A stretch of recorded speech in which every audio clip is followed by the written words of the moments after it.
How's it going, everybody? I'm Brandon with Electrical Specialist. Welcome to today's episode of Ask Your Local Electrician.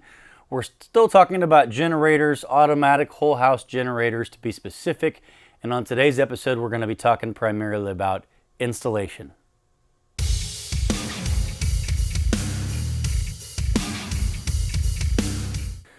So when we talk about installation, we're literally getting to the point where you've already picked out what brand you want, you found what size you want, we've done a load calculation, we've done all those things, and now we're getting down to actually the meat and potatoes of getting it set, getting it installed, getting it hooked up. So where do we want to start?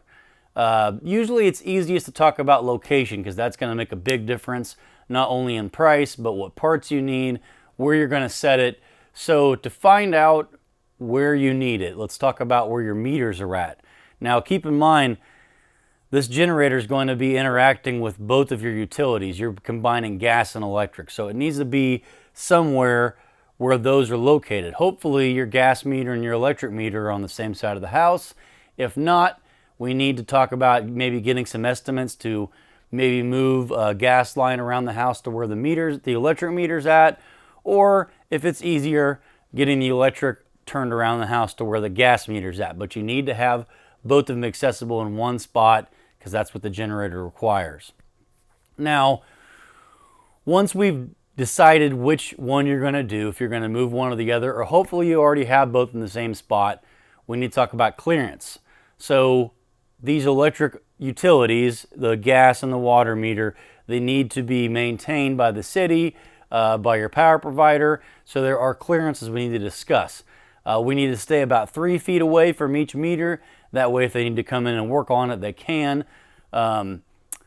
You could sometimes, dance around these rules, but just keep in mind if they ever need to come replace stuff, they have every right to move that thing out of the way. So just save yourself the trouble. Get your 3 foot of clearance from both utilities. Let's talk about the other kind of clearances we need to discuss. You need to keep the generator about 2 foot off of the house, and you need to keep it about 5 foot away from any door or window. Now, why is that? Well, you got to think a generator is a small engine. Think about it like a small car. It's got a combustible engine. It's got exhaust that it puts off. We don't want that coming into the house. And we don't want it too close to the house to that rattling and shaking. You don't want to hear that at night. So let's make sure to keep a 2 foot clearance and a 5 foot clearance from windows.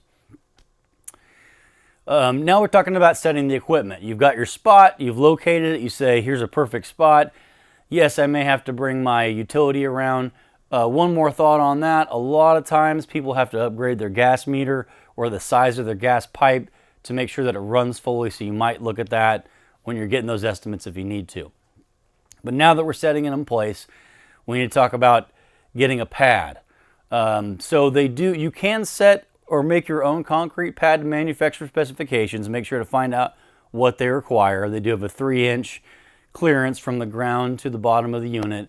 So you can make your own, but we do find it easier just to buy the prefabricated pad from the manufacturer. It already is the right clearance and also has bolt holes that are threaded in it, so you could screw it right down so it doesn't move. So that's what we prefer.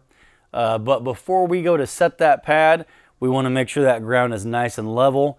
You can go by somebody's house and notice that the generator is not level. Just know that that's not very professional. And also, as you can imagine, if a car was sitting at an angle all the time, the oil collecting on one side, it's just not good for it. You want it nice and level so it runs nice and smooth. You get a longevity out of it for your investment. So we like to put some, say, pea gravel down. You can add some sand to it to thicken it up. Get that nice and flat. Use a 4 foot level, then make sure your pad goes on at level to make sure it's straight. Then you're good to go. The last thing we talk about is when you put your utilities, the gas and the electric, into the unit, you want to make sure to use flexible line. Like we said, it's a car, it's going to shake even though it's bolted down.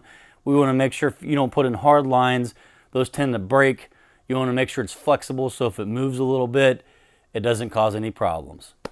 Well, that's it for this episode, guys. On the next episode, we're going to have our generator expert, Steve Burnett, come in and tell us how it's done.